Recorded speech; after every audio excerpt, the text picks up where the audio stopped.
What is going on, YouTube and y'all squad? This is your boy Yakati. This is your review for The Real Housewives of Atlanta Season 15, Episode 5. Really quickly, I wanted to say that I misspoke in my last video about the What Do You Like or Not panel. It would actually be on Simply Sakina's channel. So, make sure y'all head over there later on tonight for the panel. My apologies.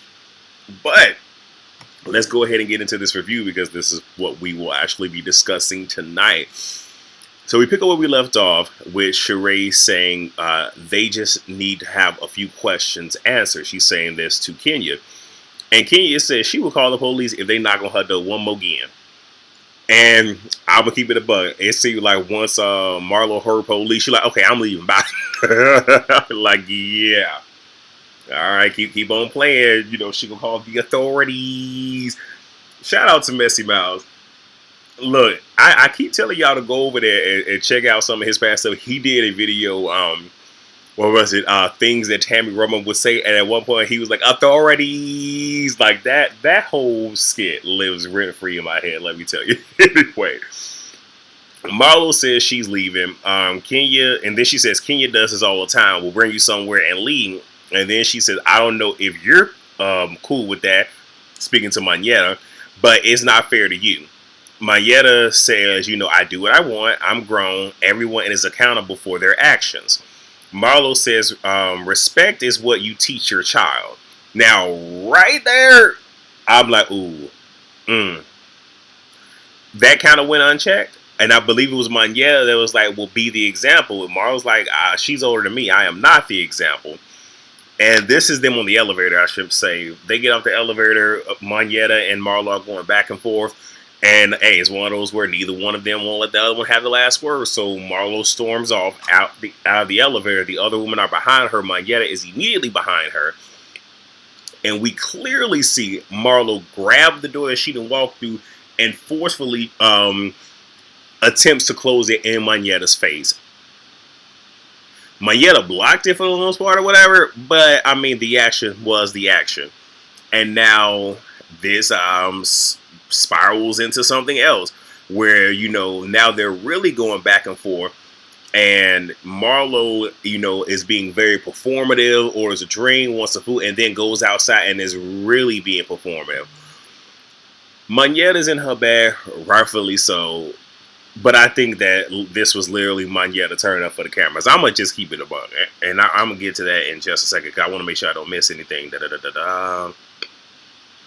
So the remaining girls called Kenya. Sheree says she wasn't banging on the door, but you did kick the door. Same difference, but whatever. Kenya is disappointed that Manetta and Sheree stood there watching. Now look, we keep telling you, especially the panel, I'll be trying to be that for you now. But Sheree ain't your friend. Sheree is not your friend. Sheree is only friends to herself. Okay, that is it. That is all. And her be mad at Manetta, I keep it a buck. I will feel a way too.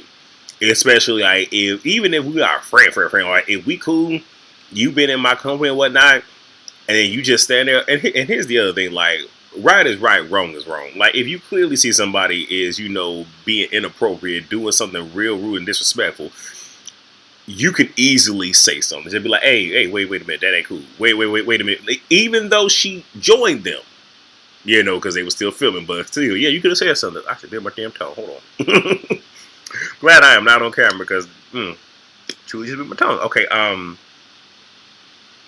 and then Kenya pretty much feels like, you know, those girls that are not in her core group should leave. Now, mind you, Sonya is present for this conversation because Courtney had joined Marlo. I forgot to mention that. So Sonya, you know, asked for the phone, and she pretty much says, Kenya, like we just really wanted to know, you know, like what was going on. And then Sonya goes and internalizes it and says, because, you know, I'm going to be on the road for like 4 hours and whatnot. Baby, he was like, you know what? You don't have to come back. Look, I know it was rude. We all saw Sonya's face crack and break and shatter into millions of pieces. But I get it. I'm trying to unwind. I have my child with me. My child's trying to go to sleep. And here y'all go, a knocking and a banging at the door. And you're right there and you ain't saying nothing to your friends. You got questions. You could have called me. You could have said, like, I get Kenya's frustration. And I'm going to keep it above with you. If I'm in my bag and you know that I probably don't want to talk to you, please don't talk to me. Because I am going to tell you the truth. And I'm probably going to hurt your damn feelings. Because at that particular point, I don't care. Because I have been violated. Because say what you want, Kenya was violated. Period. Anyway, when she says that she can leave, baby. Saya gets up and is like, okay, you ain't got to tell me, but what? She goes and packs her stuff, right? So then Sheree says to King, like, we just wanted to know what was going on because it's really hard for us to believe that we came all this way just to go to a game. And Kenya at that point was just like, I was going to surprise y'all because I was doing the halftime. And Sheree was like, and that's all we needed to know. Because, you know, we're here to support you. Bump the game. But at the same time, like, if you knew it was more to it, just go. Now, again, itinerary. I still keep saying there should have been an itinerary. But you could have just been there for the ride. If you, again, Sheree's been doing this for how many seasons? Off and on. Like, you know what it is and you know what it gives. Like, so you know there's something else planned. Just ride the beat. You feel me? So, but she's like, that's all we needed to know. And then Sonya calls Marlo. Marlo shares the text. Shares that she texts Kenya and says, you are rude. You are a rude, selfish MF. Seek help. Rude B. Love Marlo. Delusional and psycho. And then Sheree asks, you know, how. Now, here's the thing. I want you to keep in mind. Kenya is still on the phone. Right? Now, Marlo is still over to the side with Courtney on the phone with Sonya. So it's truly just Sheree and Manetta, but Kenya's still on the phone. She's like, well, how are we going to pull this back together? And Manetta says, it's no more nice-ish. Okay, forget about Pookie and them. I got Ray Ray and them. They gorillas. And this is when I was just like, okay, no, hold on, wait. Marlo and Courtney joins, then because Manetta is just speaking. And I can appreciate her not stopping what she was saying just because they joined, but she says, I ain't a killer, but I kill a bee. And Marlo obnoxiously laughs. And it reminds me of Scott from Black Ink Crew, where it's just that extra laugh, where it's like, okay, yeah, this is very, very extra. But my thing is, Manetta, sweetheart, I'm not saying you ain't ever been about that life, but currently you're not about that life. On some real.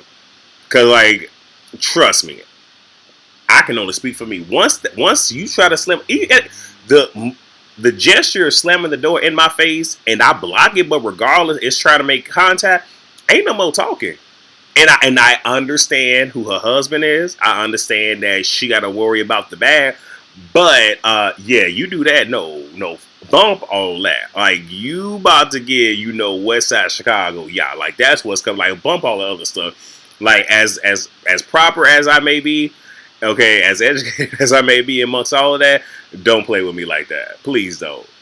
Okay, because like I said, the hood, even though I'm not from the project, but the hood will come out. Don't get it twisted. But that's one, that lets me know, like, okay, you doing a whole lot of talking, right?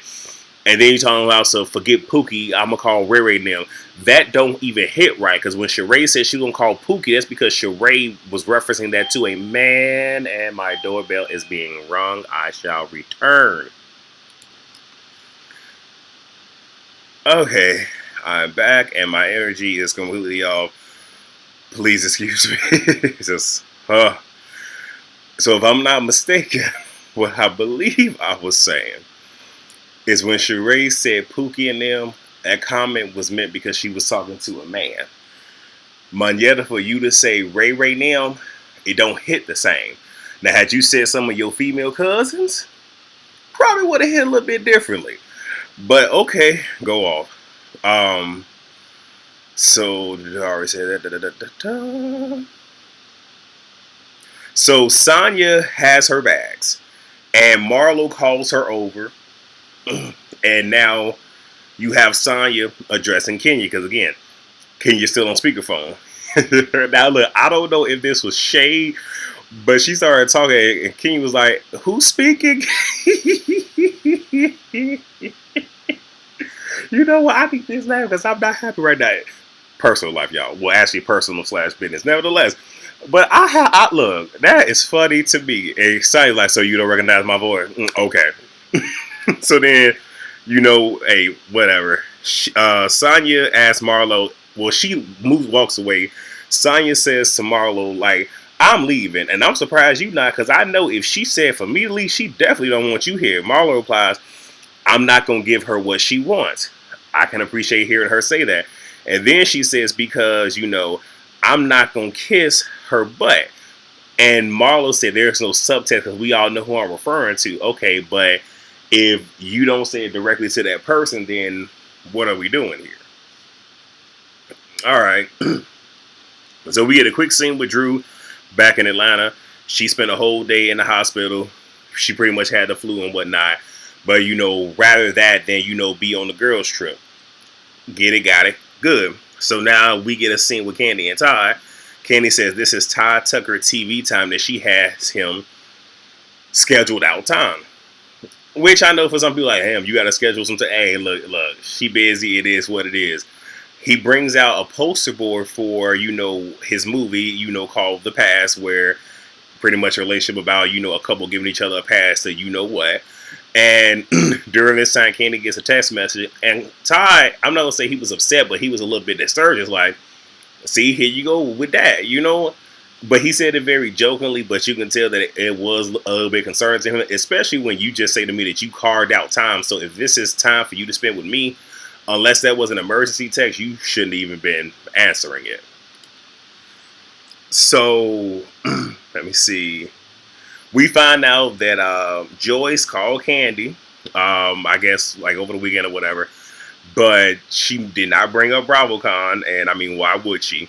And Todd, doesn't know how Ace is going to feel, and I don't think they're purposefully leaving out Blaze, but Ace is at an age where he can comprehend, and pretty much being able to play around, on tablets and whatnot, internet, social media. And we all know kids be messy and their parents say stuff to the kids about the adults. So he could be face to face with seeing this information, this stuff about his father sooner rather than later. But he wonders how he would feel, growing up and seeing how, grandma talking about his dad. And then even says that Kayla is already over it. And this has gotten bad.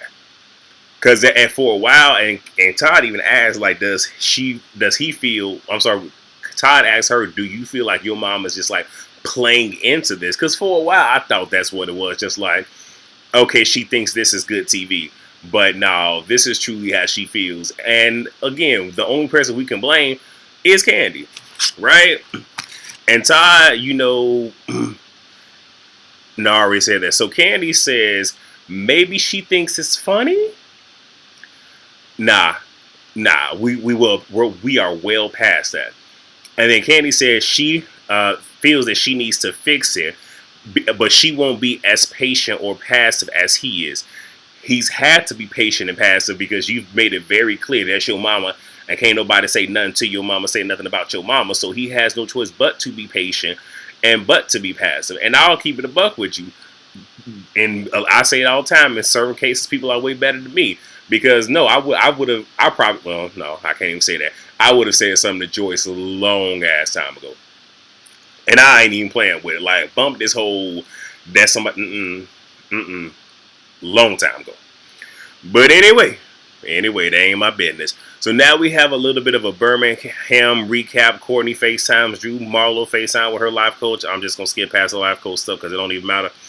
At 9 that morning, Kenya informed production that she could not shoot. She calls 911 and she's dizzy. She's having a hard time breathing and she is recovering from COVID. So and the thing is, and I even say during my review last week that like this flu thing, though some people think that it's like people trying to have a storyline like Drew. Like I'm like no, the way that everybody's talking, it's more than just one person having it. So. And honestly, that probably should have been an indicator for Kenya. Like I know you got shoot scenes and whatnot to shoot, But because you could hear when they were riding down to Birmingham that she had something. Like that was an indicator of your body saying, hold up, we doing too much. And your body finally just said, and we're done. So the EMTs get there, and Sheree's room is right next to Kenya's. So she hears the commotion, the knocking on the door and whatnot. Sheree calls over the women to let them know what's going on. We find out that Kenya had to get chest X-rays. I already said Sheree called the girls over, so they FaceTime Kenya. We found out she had to get a chest X-ray. Brooklyn is with the nanny. She has a fever of 102, and they couldn't find her vein to give her an IV. Whew. I'm not gonna say I knew that particular thing, but I was admitted. Well, it was a 3-time thing because I was dealing with pneumonia that was not properly treated the first 2 times. And the first 2 times I drove myself to the ER. The 3rd time, my body just said, "Sir, if you drive, we are not going to make it." And had to take an ambulance there, and they weren't trying to give me any fluids. They were trying to find a certain vein inside of my wrist, and they dug about 4 good times. The 5th time they finally got, because they said, because I'm like, y'all got to stop after the shift, because that was painful. But they were trying to pull to see what my oxygen levels were, because they were extremely low, like horrendously low. So I understand to an extent of finding the vein, like not that vein in the arms, but yeah, if y'all ever had to get a vein, like them searching for a vein in your wrist, whew, well, like the top of your hand, that area, like the top of your, wait. No, I'm sorry, no, it actually was the actual wrist, like right in the, ooh, that was painful. Anyway, so Monyetta breaks down because seeing Kenya like that brought up memories, because she had recently lost her mom. So just like kind of seeing Kenya in the hospital like that broke her down and whatnot. Marlo then leads a prayer. I'm just like, okay, Marlo, all right. And she then says, I don't even remember what happened last night, but you just had a whole conversation with your therapist not that long ago, but you don't remember what happened last night. You don't remember slamming it. Okay, don't remember none of that. And because of it being a serious time, a serious moment, and Monyetta is breaking down, Marlo conveniently uses this as a way to just be like, let's forgive and forget. And Monyetta for a second was about to be like, no, we ain't there yet, but then she just gives into it. I'm like, I can't do this with you, Monyetta, because that should have been a hell to the no, and of the no, we ain't there yet, but whatever. So, let me see. Sheree even says to Monyetta, like, the door was weighted, so no, she didn't try to slam it on you, like, the door just did that. Shut up, Sheree. So the girls pack up. Marlo said she tried to send flowers to Kenya, but Kenya had already checked out. Maybe she had, or maybe they moved her to another location in the hospital, because that does happen sometimes. And if she went to the ER, she might not be in the ER, but could have been another portion. I don't know. Whatever. We're done with it. Monyetta shows them the dance that Kenya was supposed to do. Courtney asks Sheree, how will she be with her wonderful cousin? Sheree doesn't talk about Ralph, but talks about Drew and how, they have their little situationship, and she thought they were cool, but then they took some steps back because Drew went on an interview and said that she took everything back, that she by Sheree. And Marlo says to Sheree and Courtney, things will be short-lived when it comes to Monyetta, because she's going to be different when she gets around the girls. Okay, so now we get a scene with Kenya and Sheree. Kenya pretty much says that the expert came back clean, but she did have the flu. She's had back-to-back sicknesses, and it's like something isn't right. She needs to figure out what it is. She says missing the performance was a blow to her brand, which I'm sitting back like, of course it is, especially when she said that she was sponsoring her portion of the halftime show, and then she said she had products to give away and all this other stuff. Like, oh, I know she took a huge loss for that. Oh, but hopefully they were still just able to do it without her being there, and hopefully there was a representative there to help kind of salvage that. Sheree says she doesn't approve of Marlo's action. Brooklyn comes home from karate, so that was cute to see her. And they talk about Sheree's health and her not wanting to do surgery. We get Candy and Joy, so this was the scene that I'm kind of like, But because I spent so much time rambling on other stuff, I'll try to get through it.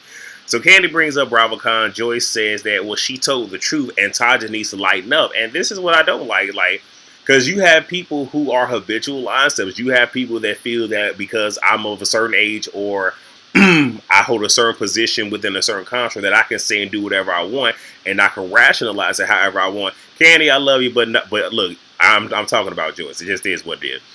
So that whole needing to lighten up, and right there, Candy should have just checked her off Rick, where it's just like, and I mean, when I say check, I mean be stern, because she was still dealing with her with kid gloves, and Candy says she's constantly dragging him in public, and has she ever, had something to say of him being nice or doing something right? And Joyce says, well, whenever I come over, I don't get a chance to talk to him because he's in the back seat. Candy's like, because he's avoiding you. She's like, well, that's why I don't like coming over here. And you can see Joyce is constantly trying to move the conversation along and not want to really address anything. And Candy's just like, because you bring the negative energy.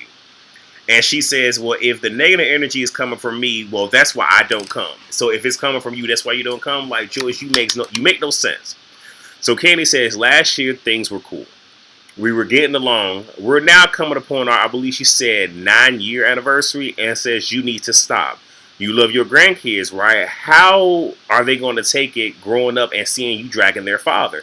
It's at this point that Joyce doesn't even attempt to answer that question, but then look, and here's the thing, this was her trying to attack Todd, but you low-key attacked your grandson too by saying, well, I want Ace, and right there, Candy should be like, hold on, leave my son out of it. But she said, I want Ace at 6 years old to know how to start taking out the trash. That's something his dad should be teaching him.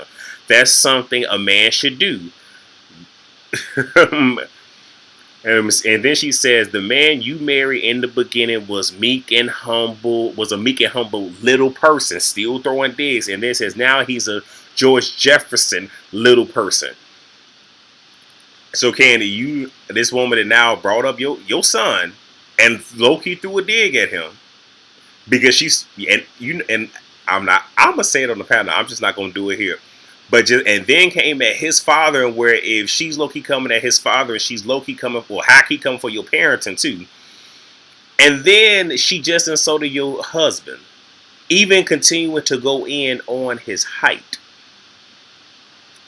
Then Candy says, stop nitpicking. That's really it, Candy. Stop nitpicking. And then Mama Joyce says, if you are okay with your man, not taking out the trash and going to strip club, I was just like, okay, yeah, okay, now you're doing too much. Candy says, does she feel like going to counseling? Joyce said that'll be good. And that's the end of that. Like, this is so draining. And again, I like Candy. I love Candy. I told y'all from jump. Candy is the reason I started watching this show. I didn't start watching season 1. I started watching season 2 because Candy was on. Real talk. Ain't even gonna lie about it. But yeah, like, you not putting your foot down hard enough on your mama, what's gonna happen is, like I said, y'all already signed a prenup. Todd has what he has, and what y'all have together, y'all can easily divide it down the middle. But at the same exact time, though, Candy, you gonna lose your husband messing around with with your mama. Because here's the reality: she's already lived her life, and she's still vicariously living out the rest of her life through you. I'm not saying your husband. Don't lose your life, your lifestyle, your family over your mama. Especially when you asked her about her man, she said, if I had one. See, we're not doing that. All right, let's go ahead. Let's go ahead. I'm about to go somewhere. So we get Drew, Kenya, and Sheree. They're doing a vitamin drip. I just want to let y'all know that we ain't really getting nowhere with this conversation. I'm going to just keep it a buck with you, but I'm going to run through it so I can let y'all go. Drew hugs Kenya. She wants to hug Sheree, but Sheree gives her a high five because they have a problem. Sheree brings up Drew's interview, and Drew questions if she used the word everything when she was saying that she almost had she by Sheree, but she took everything back. And Sheree, where you messed up is you should have had the recording right there. Now, even though Bravo played it for us, but you should have had the recording right there so she could have heard her exact words. But see, you slipping as a Capricorn. That's why we need to send you back. You slipping. And then she says, well, all I wanted was the bag. And Sheree was like, well, the bag was mine, and it had stuff in it that I was going to give y'all, but it wasn't supposed to be out there, and blah, blah, blah, blah, blah. And this whole entire time, why wasn't the question of, okay, Kenya? Because she said Marlo took this and this. Why didn't we ask Kenya, did you leave with anything? It seemed like it's fluff, and like we just need, I don't know. I don't know. So then we revisit, we revisit the Birmingham luncheon, and Drew says, "Well, I'm from Chicago. We don't use the word shooting." Not only did they show her saying shooting several times during her interaction with Marlo, but Drew, we most definitely do use shooting here, baby. I don't know when the last time you didn't watch the news here in they shoot. Yeah, we say shooting. Okay, you may not. Well, I can't even say she on person. Like anyway, whatever, Drew, whatever. And there's some back and forth over who stood over who and this, that, and third. We'll talk about it at the reunion. Drew is unclear on the whole nephew situation, and Sheree explains what it was, but Kenya says like, yeah, that has nothing to do with Candy. And then Sheree was like, well, she felt like since her nephew worked there that OOG should have sent flowers. Sheree, I used to work for Target.